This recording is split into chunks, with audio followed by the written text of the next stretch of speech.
არ არის საუცილებელი, თავისუფლად შეიძლება თარჯემნის მეშვეობით კომუნიკაცია გაეროში. ირაკლი კობახიძე ადასტურებს, რომ გაეროში მის ნაცვლად საქართველოს სახელით მსოფლიოს მიხეილ ყაველაშვილი მიმართავს.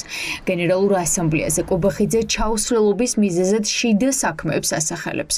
თუმცა ოპოზიცია ამბობს, რომ კობახიძე ამ პოლიტიკური სვლით საკუთარი თავის გადარჩენას ცდილობს. ყაველაშვილის არც აქვს ალბათ ისედაც ამბიცია, რომ იქ ვინმეს შეხვდეს და დაელაპარაკოს, ან რაზე უნდა ესაუბროს, უბრალოდ ჩავა, დაწერილ სიტყვას წაიკითხავს და წამოვა. და პრემიერ-მინისტრი რო წასულიყო, მას დაჭირდებოდა, როგორც ამოვეს საიდლაინებზე, ანუ გვერდითი შეხვედრები, ორმხრივი შეხვედრები სხვა ქვეყნის ლიდერებთან. და ეს სხვა ქვეყნების ლიდერები იქნებოდნენ მხოლოდ ირანი, ბელორუსი და ამ კრახისთვის გადადება საკუთარი ვიზიტის, ესე ვთქვათ, საკუთარი თავის განწირვა არ უნდოდა, მით უმეტეს არჩევნების წინ, ამიტომაც არ წავიდა და უშვებს ამ ადამიანს, რომელსაც არ აქვს არანაირი ამბიცია ორმხრივი შეხვედრების გამართვის, არც სათქმელი აქვს არაფერი. დაწერილ ტექსტს წაიკითხავს და წამოვა უკან. გაეროში გენერალური ასამბლეის პარალელურად მსოფლიო ლიდერები ერთმანეთთან ორმხრივ შეხვედრებს მართავენ.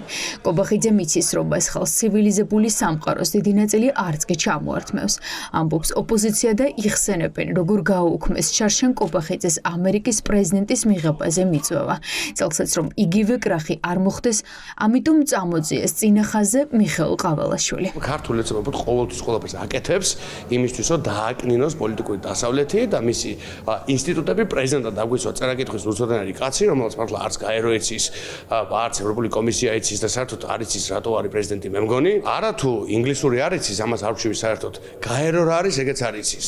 გაეროს ტრიბუნა იდეალური შესაძლებლობაა იმისა, რომ ისაუბრო გამოწვევებზე, ქვეყნის და რეგიონის ინტერესებზე, რუსეთის მიერ ოკუპირებული რეგიონების არაღიარების პოლიტიკაზე და რუსულ ოკუპაციაზე. თუმცა ახლა ტრიბუნასთან იმ პოლიტიკური გუნდის წარმომადგენელი იდგება, ვინც ამტკიცებს, რომ ომი საქართველომ დაიწყო.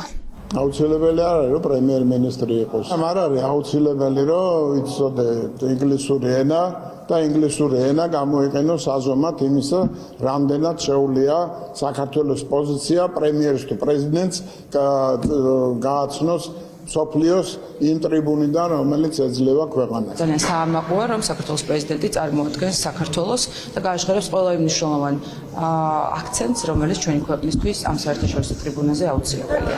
რა მე ვფიქრობ, რომ ძალიან საამაყოა, რომ საქართველოს პრეზიდენტი ისაუბრებს ქართულად და მე ვფიქრობ, რომ ასეთ დიდ ტრიბუნებზე პირიქით ძალიან კარგი პრაქტიკა არის და კარგი მაგალითია, რომ ჩვენ ენაზე საუბარს აუწევთ საფუძველი. ოცნების ამ განცხადებების მიუხედავად ანალიტიკოსები ფიქრობენ, რომ იქ სადაც მსოფლიო პოლიტიკის ბედი წყდება, ყაველაშვილის გაგზავნა ხალხის დაცინვა. კობახიძეს ობიექტურად არცად არ ჩაესრულება, იმიტომ რომ ის თავს გაიმასხარავებს, იმიტომ რომ მას არავინ არ შეხვდება.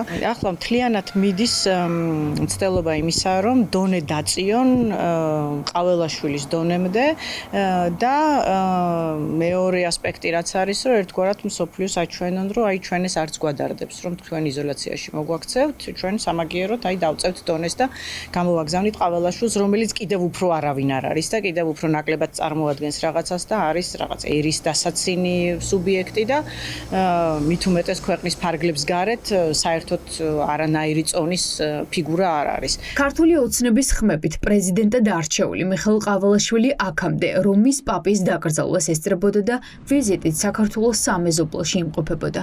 გაეროში მისი გაგზავნა ანალიტიკოსებისთვის სახიფათო თამაშს გავს. არავინ იცის, რას ათქმევინებენ ტრიბუნიდან ყაველაშვილს ოცნების ლიდერები.